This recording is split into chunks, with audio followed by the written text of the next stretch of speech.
Greater ఎన్నికలు ఉన్నాయి, GHMC ఎన్నికలు. ఆ ఎన్నికల్లో జనసేన, బీజేపీ, టీడీపీ ఫార్ములా కలిసి ముందుకెళ్లే అవకాశం ఉందంటారా? ఎన్డీఏ డెఫినెట్గా ఈ వెళ్తారు. ప్రశ్న ఎందుకు అడుగుతున్నానంటే ఈ ఫార్ములా ఏపీలో సక్సెస్ అయింది. అదే ఫార్ములా చంద్రబాబు నాయుడు ఇక్కడ ఇంప్లిమెంట్ చేస్తారా? డెఫినెట్గా ఖచ్చితంగా జరుగుద్ది. ఆ. మెరుగైన ఫలితాలు కూడా సాధిస్తారు. అంటే మీరు మేయర్ సీటుపై కన్నేశారా? ఇప్పుడు వాళ్ళు సాధించిన ఫలితాలు ఆ సంఖ్యాబలాన్ని బట్టి ఉంటుంది. అది ఆ. ప్రస్తుతానికైతే వాళ్ళు మెరుగైన ఫలితాలు, ఇప్పుడు లోకల్ బాడీ ఎలక్షన్స్ అని అన్ని చోట్ల కూడా వాళ్ళు మెరుగైన ఫలితాలు సాధిస్తారు. ఓకే. ఈ క్రమంలో ఏమవుతుందంటే కాంగ్రెస్ పార్టీ కూడా బలంగానే పుంజుకుంటుంది. ఆ. రేవంత్ రెడ్డి గారి ఆధ్వర్యంలో కాంగ్రెస్ పార్టీ అధికారంలో ఉంది. డెఫినెట్గా వాళ్ళకి ఒక ఎడ్జ్ ఉంటుంది. ఆ. అలాగే తెలుగుదేశం పార్టీ పట్ల కొంతమందికి ఆసక్తి ఉంటుంది. వాళ్ళకి చానాళ్ళ తర్వాత వచ్చింది కూడా ఇది మళ్ళీ పికప్ అవుద్ది. ఎన్డీఏ కూటమికి వస్తుంది కాబట్టి ఆ. వాళ్ళ బలం గట్టిగా ఉంటుంది. ఇక్కడ అంతర్ధానం అయిపోయే పార్టీ బీఆర్ఎస్. ఓకే. నేను ఇదివరకే చెప్పింది. ఆ. ఎప్పుడైతే రేవంత్ రెడ్డి, చంద్రబాబు అదే కోరుకుంటున్నారా? ఖచ్చితంగా నేను అదే కోరుకుంటున్నాను. ఆల్రెడీ ఎవడన్నా నువ్వు కోరుకోవా? వాళ్ళకి 39 సీట్లు ఉన్నాయి. స్వామి, రేవంత్ రెడ్డి, చంద్రబాబు ఏంటి, ఆ. తెలంగాణ సమాజం అదే కోరుకుంది కాబట్టి ఇంటికి పంపించారు వాళ్ళు.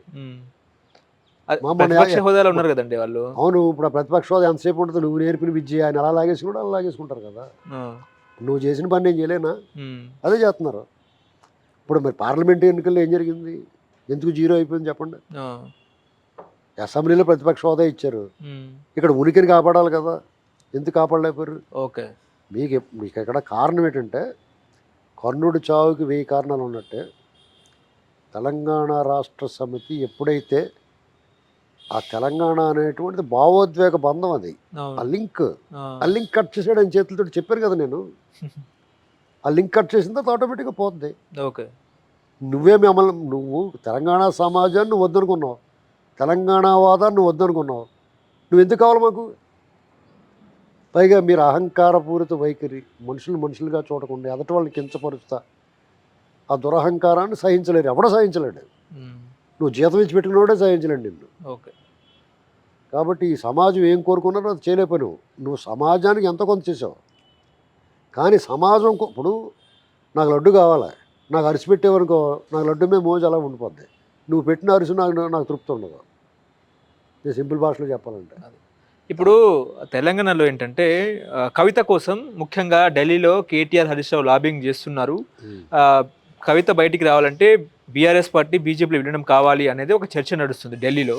నిజమే అంటారా? ఒకవేళ విలీనం అయితే హరీష్ రావు బీజేపీలోకి వెళ్తారా, కాంగ్రెస్లోకి వెళ్తారా? ఇప్పుడు హరీష్ రావు కానీ ఇంకొకళ్ళు కానీ ఆ పార్టీ విడిచిపెడతాడని నేను అనుకుంటున్నా. ఎందుకంటే అలాంటి పని చేస్తే ఇంకా దారుణమైన ఫలితాలు ఉంటాయి. కానీ కవిత బుక్ బయటికి రావాలి కదా సార్? కవిత గారు బయటికి రావాలంటే వాళ్ళు న్యాయ పోరాటం చేయాలి అంతే. ఖచ్చితంగా న్యాయ పోరాటం చేయాలంతే. మీకు ఒక మిస్టేక్ ఆల్రెడీ అయిపోయిందండి, దాంట్లోంచి బయట రావడం చాలా కష్టపడాలి. ఎందుకంటే అది మన విధానం వల్ల, మన వైఖరి వల్ల, మన పారదర్శకత లేకపోవటం వల్ల, సమయానుకూలంగా నిర్ణయాలు తీసుకోలేకపోవటం వల్ల, మన మీద మనకున్న అతి విశ్వాసం వల్ల జరిగిన పొరపాటు అది. రాజకీయ పరిణామాలు చకచకా మారిపోయినాయి. ఇప్పుడు కేసీఆర్కి అసలు ప్రాముఖ్యత లేదు. ఈయన ఇక్కడ తెలంగాణలోనే ఈదలేనివాడు కేంద్రంలో ఏం చేయగలుగుతాడు? ఆయన అసలు లెక్కే చేయట్లేదు ఎవరన్నా. ఆయన వల్ల సహాయం పొందిన వాళ్ళు, ఆయన దగ్గర నుంచి డబ్బులు తీసుకున్న వాళ్ళు కూడా సహాయం చేయట్లేదండి.